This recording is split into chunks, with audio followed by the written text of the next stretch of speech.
hay algo acerca de la oración que fácilmente pasamos por alto, y es el hecho de que todos aprendemos a orar por imitación.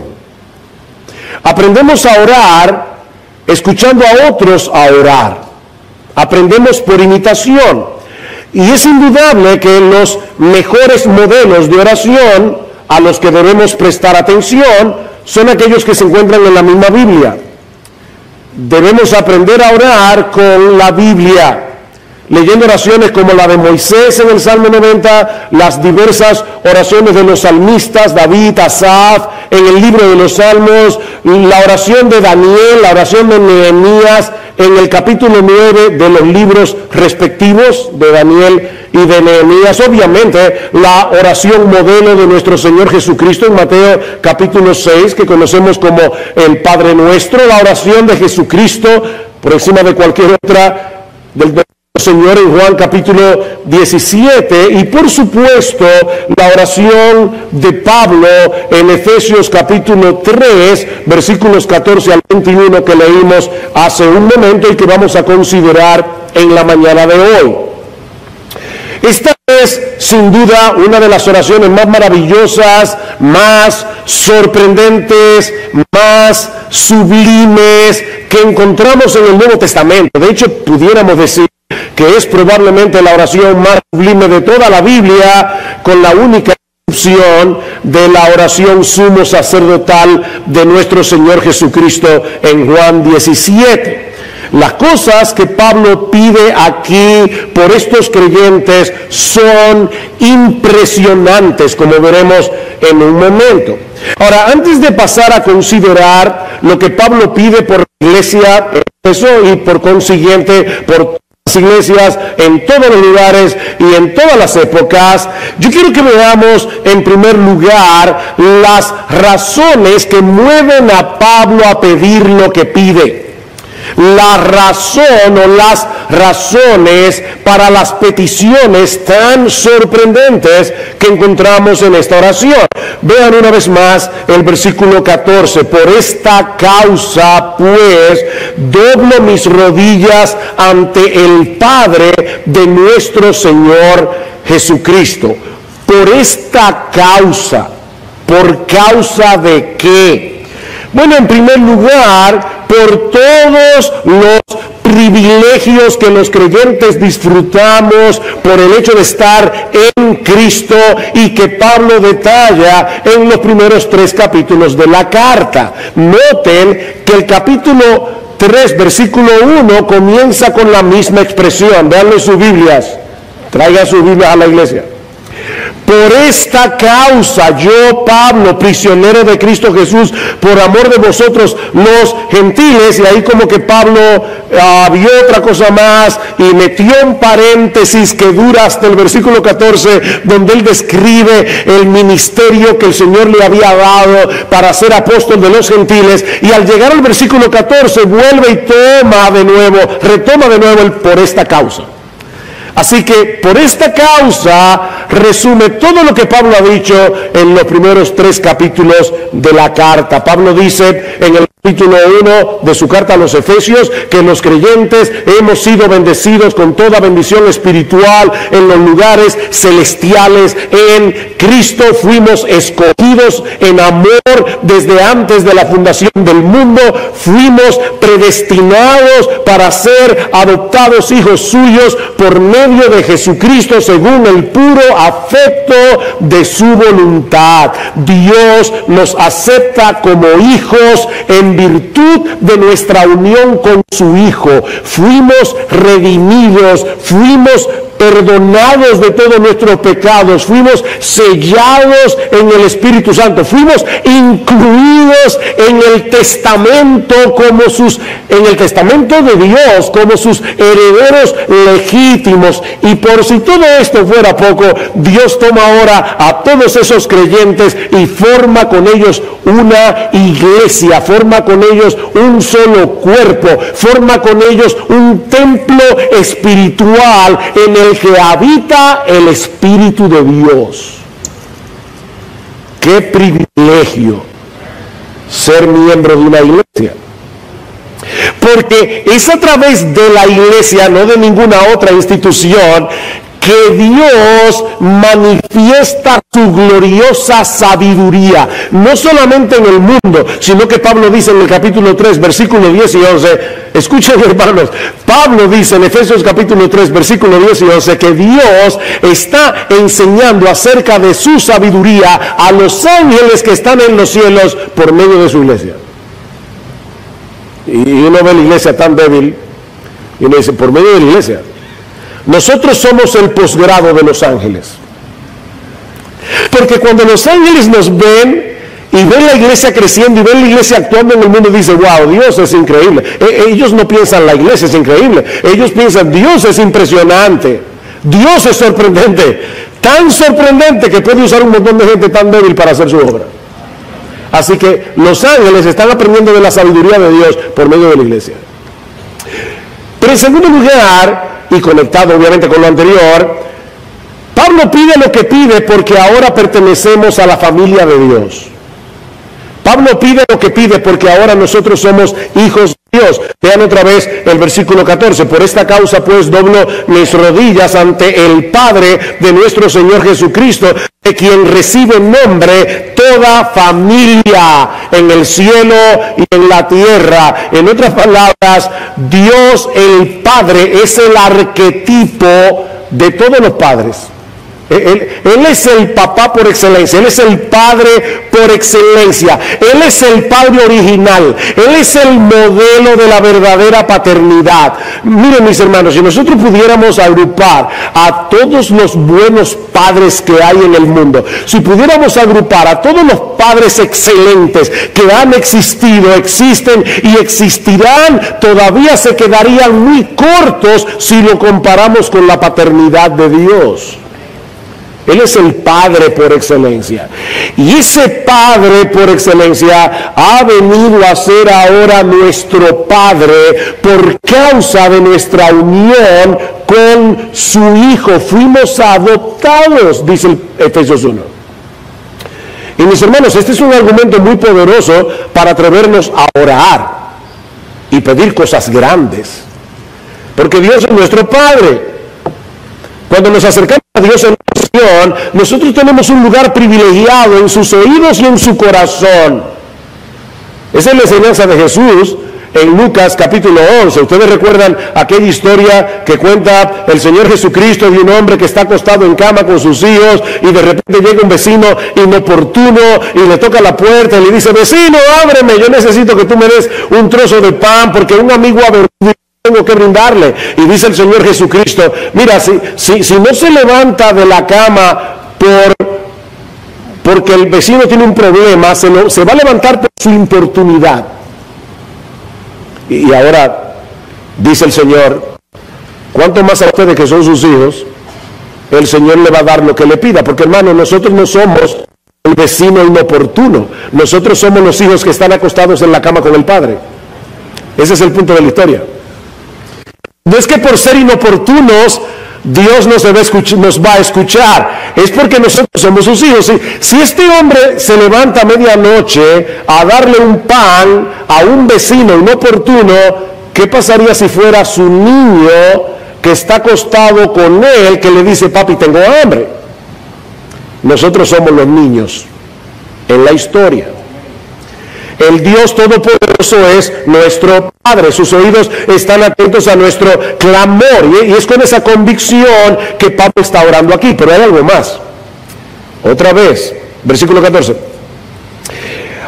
Por esta causa pues doblo mis rodillas ante el Padre de nuestro Señor Jesucristo, de quien recibe nombre toda familia en el cielo y en la tierra, que os conceda conforme a las riquezas de su gloria. Yo le pido al Padre, a vuestro Padre, que responda estas peticiones conforme a las riquezas de su gloria. Mis hermanos, si un multimillonario te invita a almorzar el día de tu cumpleaños y te lleva a un restaurante súper bueno y súper caro, y cuando tú abres el menú y ves los precios, él te dice, mira, olvídate de los precios, Yo te invité, pide lo que quieras. Supongo que nadie aquí pediría arroz con pollo o pollo frito con tostones. Pide lo que quieras. Nuestro Dios ha prometido bendecirnos conforme a sus riquezas en gloria. Podemos pedir, pedir, pedir y nunca agotaremos las reservas de nuestro Padre. Él es rico. Y yo recuerdo cuando yo creía que existían los Reyes Magos. Yo supongo que ningún niño aquí, hijo de papá cristiano, cree en eso.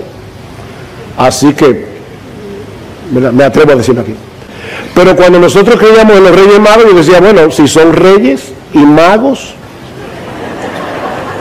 yo puedo pedir lo que sea. Y yo siempre en todas las navidades tenía una lista enorme. Y me acuerdo siempre de mi papá que decía, este año los reyes están apretados. Y yo decía, ¿cómo que los reyes están apretados? O sea, eso era inconcebible para mí, pero este rey no. Este rey no. Pide, pide, pide. Él es rico en poder, Él es rico en misericordia, Él es rico en gracia, Él es rico en bondad. Él nos escogió para bendecirnos. O como dice el apóstol Pedro, dice que fuimos llamados para heredar bendición. Nosotros somos un pueblo bendecido por Dios. ¿Por qué somos tan tímidos a la hora de pedir? Pide sin temor a nuestro Padre. Él quiere derramar su favor sobre nosotros. Ahora, pide bien. Pide bien. Dice Santiago, ustedes no tienen lo que quieren porque no lo piden y porque cuando piden, piden mal para gastar en vuestros deleites. Así que sí, pide, pide, pide, pero pide bien. Pide conforme a tu verdadera necesidad. ¿Y cuál es mi verdadera necesidad? Bueno, ya vimos las razones de esta oración. Veamos ahora las peticiones. ¿Qué es lo que Pablo pide por esta iglesia? Y hermanos, al estudiar estas peticiones, pregúntate, ¿cuándo fue la última vez que yo oré así? Oré así por mí y oré así por mi iglesia. ¿Cuándo fue la última vez? Escucha, ¿cuáles son las peticiones? Primero, versículo 16. Que os conceda, conforme a las riquezas de su gloria, el ser fortalecidos con poder por su espíritu en el hombre interior, de manera que Cristo more por la fe en vuestros corazones. Esa es la primera petición. Déjenme sintetizarlo. Que ustedes sean fortalecidos en el hombre interior para que Cristo habite confortablemente en vosotros. Pablo pide que el poder de Dios obre en ellos para que Cristo pueda habitar confortablemente en ellos. Ahora, esta petición puede resultar un tanto extraña, sobre todo para personas que han sido educadas en la doctrina bíblica, porque la Biblia enseña claramente que Cristo ya habita en el corazón de todo verdadero creyente. Pablo dice en Romanos capítulo 8, versículo 9, que si alguno no tiene el Espíritu de Cristo, el tal no es de él. Así que Cristo mora en ti si tú eres un verdadero creyente, que es lo que Pablo está pidiendo aquí. El verbo griego que la Reina Valera traduce como habitar, es un verbo sorprendente, extraño, muy rico en significado. Da la idea de morar confortablemente en un lugar, hacer de ese lugar nuestro hogar, donde nos sentimos en casa, ¿verdad? Uno se siente en casa en su casa. Esta es mi casa. Cuando Gloria y yo nos casamos, hace ya 41 añitos, es que nos casamos muy jóvenes, nos fuimos a vivir a Puerto Plata para plantar una iglesia allí. Y nos mudamos en una de esas casas de madera que son muy típicas de la región, es un estilo victoriano muy particular, pero era una casa que no estaba en buenas condiciones, llena de ratones, puertas rotas. Nosotros a veces escuchábamos en la cama, en la cabecera, los ratones subiendo por medio de la puerta de la madera. Era una casa que estaba muy desvencijada. Así que yo me fui primero, antes de la boda, para pintar la casa, y obviamente luego que nos casamos y que Gloria vino a la casa, comenzó a darle su toque femenino, de tal manera que poco a poco la casa comenzó a parecerse a nosotros. Y por supuesto estábamos cada vez más cómodos en la casa. De habernos quedado más tiempo en Puerto Plata, es probable que la casa se haya convertido en un lugar todavía mucho más confortable. La casa habría adquirido nuestra personalidad. Bueno, mis hermanos, eso es exactamente lo que el Señor Jesucristo está haciendo con cada uno de nosotros. Cuando Cristo se muda por su Espíritu en nosotros, Juan 14, yo y mi Padre vendremos y haremos morada con ustedes. O sea, no se turbe vuestro corazón, creéis en Dios, creed también en mí, en la casa de mi Padre muchas moradas hay. Lo que el Señor está diciendo es, en lo que ustedes lleguen a la morada, yo voy a hacer mi morada en ustedes. Yo voy a traer el cielo a ustedes. Pero cuando Cristo se muda en esta morada, la encuentra súper desvencijada. En muy mal estado. De manera que el Señor comienza a trabajar en nuestro hombre interior, es decir, en el asiento de nuestra personalidad. El Señor comienza a trabajar en nuestro entendimiento, el Señor comienza a trabajar en nuestros afectos, el Señor comienza a trabajar en nuestra voluntad, hasta hacer de nosotros una morada cada vez más confortable para Él. Estamos en remodelación. Esa es la idea del pasaje. Así que mientras este hombre exterior se va desgastando, 2 Corintios 4, mientras este hombre exterior se va desgastando, el interior, o sea, lo que queda de ti después que te mueras, ese es tu hombre interior. El interior se va renovando de día en día.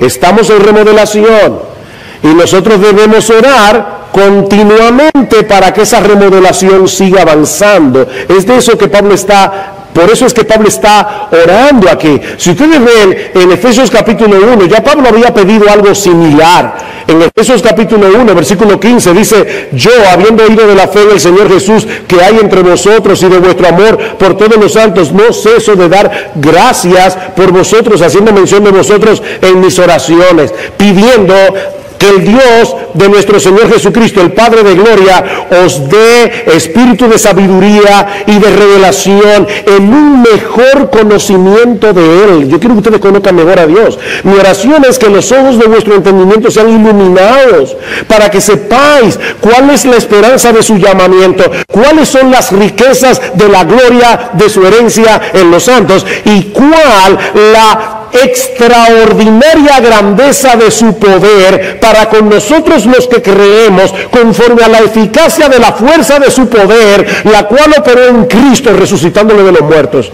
¿Tú oíste eso? O sea, Pablo dice, yo le pido a Dios en oración, Efesios capítulo 3, que Él obre con poder en vuestro hombre interior. ¿Qué poder es ese? Bueno, para que tengas una idea, el poder que levantó a Jesús de los muertos está operando en cada uno de sus hijos para remodelarnos. ¡Wow! Y de verdad, wow. O sea, Pablo dice, yo le pido a Dios que esa remodelación continúe. Ustedes han visto a esa gente que está loca por mudarse y dice, no, que se acabaron la varilla, que se acabó el cemento. Se detuvo la remodelación. Esta remodelación nunca se detiene, porque a Dios nunca se le acaban los materiales. Hermanos, necesitamos poder para mantener nuestra comunión con Dios. Por favor, no me digas, porque no te lo voy a creer, que para ti mantener la comunión diaria con el Señor no es un trabajo, no es una lucha, que tú no puedes hacerlo por tu propia fuerza, ni yo tampoco. No me digas que para ti no es una lucha luchar contra el pecado. No me digas que para ti no es una lucha no dejarte amoldar por este mundo. Es una guerra, es una lucha que no podemos librar en nuestra propia fuerza. Si lo que Pablo está diciendo aquí es, yo le pido al Señor que obre con poder en ustedes, pero no para que se conviertan 10,000 personas. Siempre nosotros, ¿verdad?, traemos la idea del poder de Dios para cosas súper extraordinarias. ¿Saben para qué Pablo pide poder? Escribiendo a los colosenses, Pablo le dice, desde el día que yo oí de vuestra fe, yo estoy orando por ustedes, para que ustedes anden conforme a como es digno del Señor, agradándole en todo, llevando fruto en toda buena obra y creciendo en el conocimiento de Dios. Y ahora escuchen, fortalecidos con todo poder conforme a la potencia de su gloria para toda paciencia y longanimidad.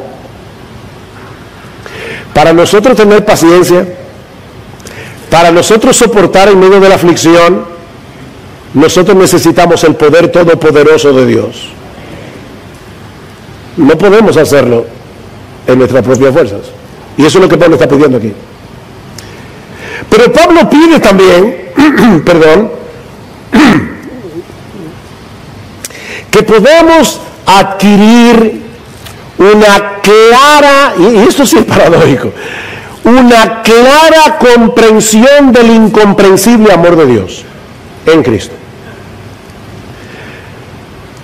Yo quiero que ustedes puedan llegar a comprender un amor que no podemos comprender.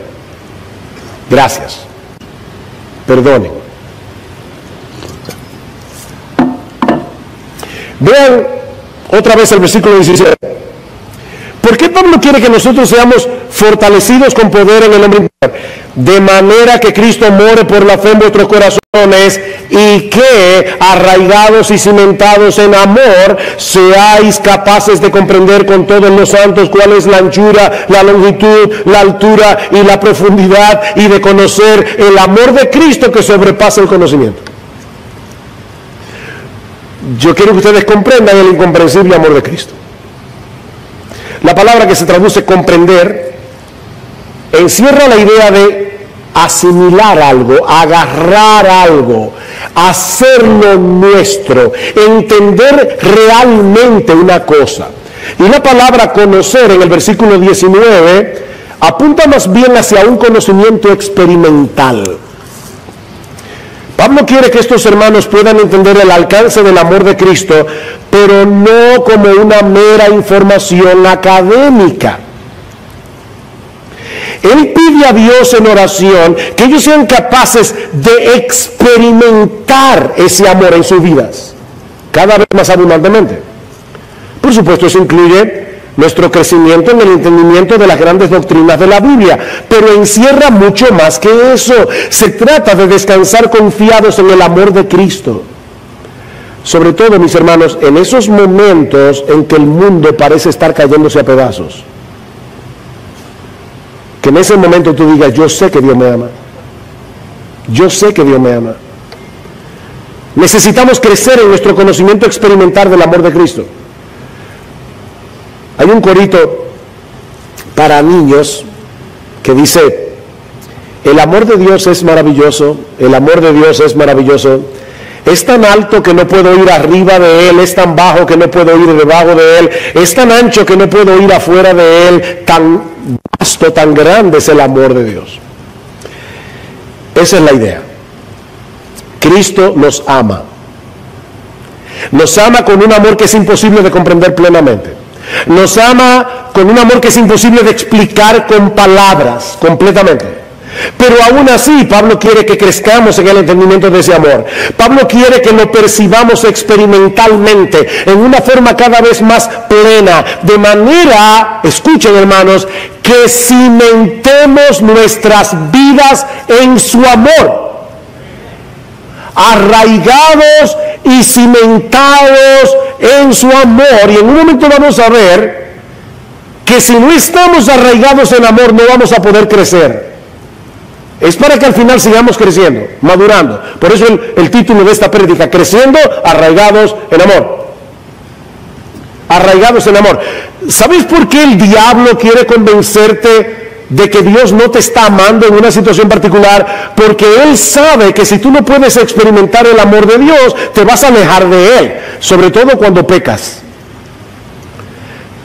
Cuando nosotros pecamos, nosotros nos imaginamos a Dios mirándonos con asco. Nosotros nos imaginamos a Dios acercándose a nosotros como un niño que va a tocar una babosa. ¿Y saben lo que eso produce en nosotros? Alejarnos de Dios en vez de ir y volver y refugiarnos en Él para reconciliarnos con Él. Óyeme, si tú no estás bien espiritualmente, no te sigas alejando de Dios. Arráigate en su amor. Yo le preguntaba este jueves a mi grupo pequeño si esta frase, Dios aborrece el pecado pero ama al pecador, es correcta. Y por supuesto, educados en IBCJ, todos dijeron automáticamente, no, eso no es correcto, porque Dios no solamente aborrece el pecado, Dios también aborrece al impío. Dice la Biblia, Dios aborrece al pecador. El problema es que cuando decimos esa frase, Dios aborrece el pecado pero ama al pecador, inmediatamente pensamos en los impíos. Pero déjenme hacerles ahora otra pregunta. ¿Y si se trata de un creyente? Si se trata de un creyente, podemos decir con toda confianza que Dios odia su pecado, pero no lo odia a Él. Dios no nos odia. Nosotros somos sus hijos. Aun cuando estamos en nuestra peor condición espiritual, si tú eres un verdadero creyente, Dios no te odia. Dios odia tu pecado. Y porque odia tu pecado y Él sabe que te va a desgraciar la existencia, Él no se va a quedar pasivo dejándote pecar. Él quiere librarte de una vida maldita y desgraciada. Porque tú eres su hijo, porque Él te compró con su sangre. Por eso tenemos que estar arraigados en el amor de Dios, cimentados en ese amor. Cristo nos ama. Y nosotros somos como un árbol cuyas raíces están entretejidas en el terreno de ese amor, tomando la savia del corazón de Jesús. Solo así podemos crecer. Es un amor experimental. Y es un amor que se conoce y se entiende amando. Esto sí que suena un poco raro, pero es un amor que se conoce y se entiende amando. ¿Notaron que Pablo dice en el versículo 18 con todos los santos? Ven otra vez, para que seáis capaces de comprender con todos los santos. Esto no se aprende en aislamiento. Una de las cosas que el diablo hace con un creyente cuando no está bien es aislarlos de la iglesia. De hecho, los aísla de sus padres, de sus amigos creyentes, los aísla de la iglesia porque el diablo sabe que es más fácil atacar a un cordero fuera de la manada. Así que lo que Pablo está diciendo es, tú quieres arraigarte en el amor de Dios, tú quieres entender mejor el amor de Dios, no te aísles de este cuerpo, porque es con todos los santos que se entiende esto. Es con todos los santos. Si nos apartamos de otros creyentes, no podremos crecer en esa clase de entendimiento experimental del amor de Cristo, porque el amor se entiende mejor amando. ¿Sabes qué pasa cuando una persona se aísla de los demás? Se vuelve individualista. Y cuando una persona se vuelve individualista, él cree que todo el mundo debe girar en torno a él, incluyendo Dios. Por lo tanto, como Dios tiene que estar allí para satisfacer lo que yo quiero, mis gustos, mis deseos, cuando las cosas no me salgan como yo quiero, yo voy a pensar que Dios no me está amando. ¿Ven? Y eso te va a hacer presa fácil de Satanás. Es con todos los santos. Esto es corporativo. Es en comunión con otros creyentes que podremos crecer en nuestro entendimiento del amor de Dios. ¿Y todo eso para qué? Bueno, aquí va la tercera petición. Versículo 19. Y de conocer el amor de Cristo que sobrepasa el conocimiento, aquí está el clímax de esta oración, para que seáis llenos hasta la medida de toda la plenitud de Dios. ¿Viste eso? Pablo está pidiendo que seamos fortalecidos en el hombre interior, para que Cristo tenga una morada confortable en nuestros corazones, para que junto con todos los santos podamos crecer en nuestro entendimiento experimental del amor de Cristo, y todo eso para que podamos ser llenos de toda la plenitud de Dios. ¿Y eso qué significa? La expresión estar lleno de, ser lleno, se usa a menudo en el Nuevo Testamento para expresar la experiencia de ser completamente controlado por algo. No es lo mismo estar airado que estar lleno de ira. Una persona que está llena de ira está controlada por la ira. Estar lleno de temor es estar controlados por el temor. Estar lleno del Espíritu Santo es estar controlado por el Espíritu Santo a través de su palabra. Así que ser lleno de la plenitud de Dios no es otra cosa que ser controlado por el carácter de Dios. Controlado por su carácter. Dios es amor, tú eres controlado por el amor. Dios es compasivo, tú eres controlado por la compasión. Dios es misericordioso, tú eres controlado por la misericordia. Dios es santo, tú eres controlado por la santidad. Tú no estás coqueteando con el pecado, tú no estás coqueteando con el mundo, porque tú estás siendo lleno de la plenitud de Dios. Está siendo controlado por la plenitud de Dios, por el carácter de Dios, por su longanimidad, por su bondad, por su paciencia. Por todas aquellas características que hacen a nuestro Dios un ser extraordinariamente amable, deleitoso, admirable. De más está decir, mis hermanos, que esta es una condición que nunca será alcanzada plenamente en esta tierra.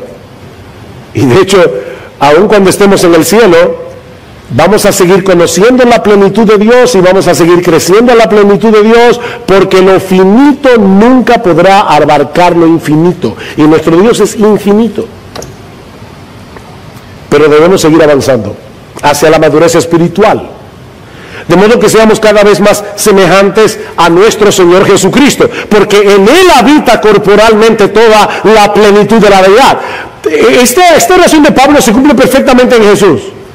Y nosotros estamos siendo transformados para ser cada vez más a la imagen de Jesús. Y eso solo puede ocurrir cuando estamos arraigados y cimentados en amor, en el amor de Cristo. Avanzamos hacia la madurez, arraigados en el amor de Cristo, en el entendimiento de que Cristo te ama. Con Cristo estoy juntamente crucificado, ya no vivo yo, mas vive Cristo en mí, y lo que ahora vivo en la carne, lo vivo en la fe del Hijo de Dios, el cual me amó a mí, y se entregó a sí mismo por mí. Mis hermanos, ¿qué sucede con un niño que se cría en un hogar sin amor, sin ternura, sin afecto? Con un niño que es continuamente criticado, corregido con ira, fastidio. Hermano, ¿qué sucede? Que muy probablemente crecerá con muchas trabas para alcanzar la madurez emocional e intelectual. Ahora, nosotros sabemos que la gracia de Dios puede restaurar a una persona que ha crecido en un hogar así. Gloria al Señor por eso. La gracia puede hacer eso. Hemos sido rescatados de nuestra vana manera de vivir que heredamos de nuestros padres, no con cosas corruptibles como oro o plata, sino con la sangre preciosa de Cristo. Así que si tú naciste y creciste en un hogar así, mi hermano, hay esperanza para ti, mi hermana, hay esperanza para ti por la gracia de Dios. Pero eso no elimina la realidad que ese tipo de crianza tiende a producir cierto tipo de ser humano, cierto tipo de niño.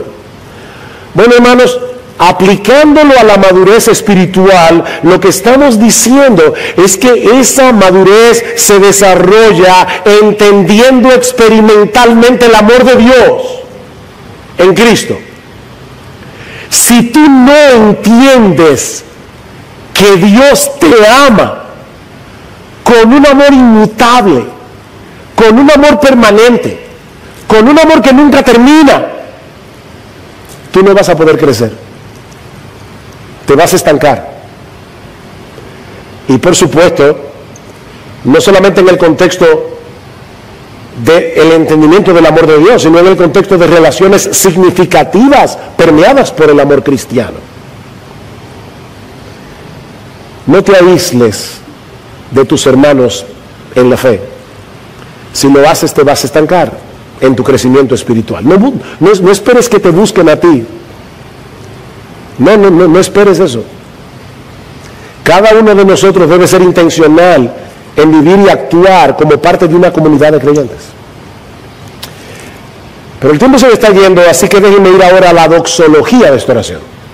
Ya vimos las razones, las peticiones, la doxología. La palabra doxología es palabra de alabanza. Pablo termina esta oración con unas palabras de alabanza y son muy instructivas. Versículo 20.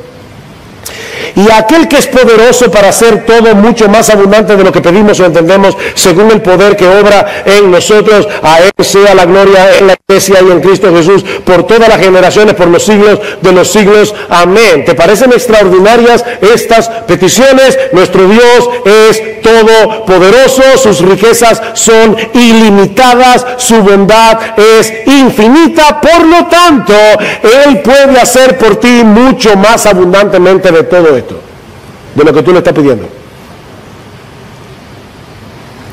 Nosotros tenemos un Padre en los cielos que puede responder una oración como esta mucho más abundantemente de lo que pedimos o entendemos. Mi hermano, mi hermana, no sigas manteniendo el pensamiento de que para ti no hay remedio.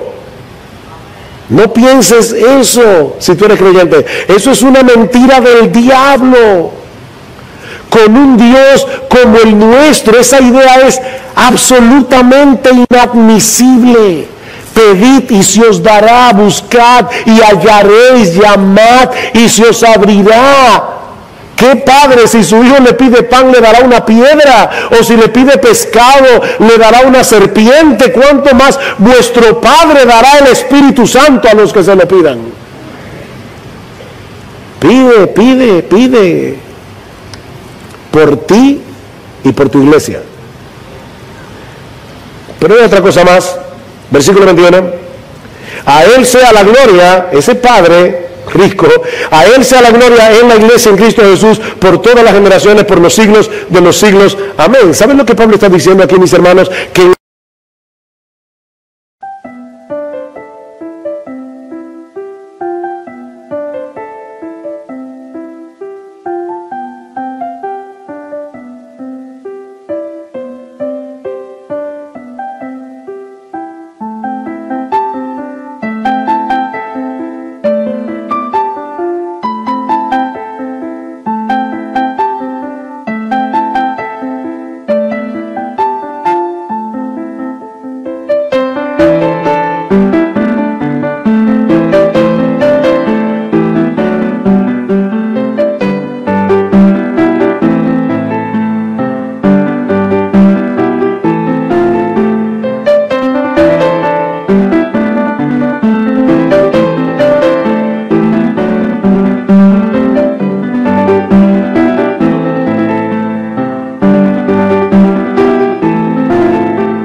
la medida en que todos los miembros de la iglesia seguimos creciendo, madurando espiritualmente, en esa misma medida esta iglesia va a ser capaz de cumplir el propósito para el cual fuimos llamados y constituidos como iglesia ¿Cuál es ese propósito? Darle gloria a Dios. Ahora aquí en este mundo caído y cuando estemos en la eternidad. Debemos clamar a Dios porque estas cosas que hemos visto hoy sean una realidad en tu vida, sean una realidad en tus hermanos, en la iglesia. Tú y yo somos la iglesia y es nuestra responsabilidad que esa luz de la gloria divina brille cada vez más intensamente en todos los componentes de este cuerpo local. La iglesia es el gran teatro donde Dios despliega su gloria en el mundo. Y le enseña sabiduría a los ángeles, la iglesia. Ahora, noten algo importante. Pablo dice aquí que esa gloria divina será manifiesta explícitamente mientras Cristo brille en todo su esplendor, en la iglesia.